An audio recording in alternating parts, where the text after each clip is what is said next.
তুলসীকে দর্শন করেছি। আমার প্রাণ গোবিন্দ তুলসীকে ডেকে বলছে, তুলসী, এই তুলসী, তুই বল না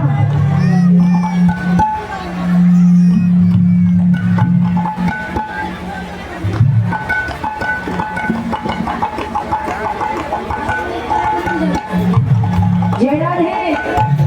তুলসী, একবার কৃপা করে বল আমার প্রাণ বধূ কেমন, আমার রাধারানীর সাথে কেমন করে দেখা হবে। তুলসী বলেছে, দয়াময় তুমি চিন্তা করো না, দয়াময় তুমি চিন্তা করো না, তোমার শ্রীমতী রাধারানী সূর্য পূজা ছড়া করে তোমার সঙ্গে দেখা করবে, তুমি চিন্তা করো।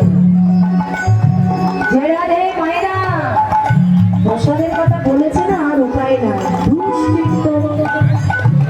ধৈর্যই নাই আপনাদের ভিতরে। কি একটা ব্যবস্থা করলেন 5 মিনিটের মধ্যে।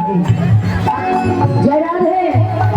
বলছে গোবিন্দ তুমি চিন্তা করো না, তোমার রাধারানী সূর্য পূজা ছড়া করে তোমার সঙ্গে দেখা করবে।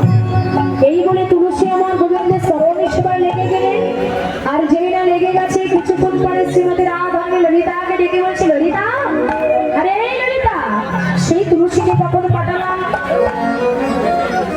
সেই তুলসীকে কখন পাঠালাম, তুলসী তো এখন এলো না। ললিতা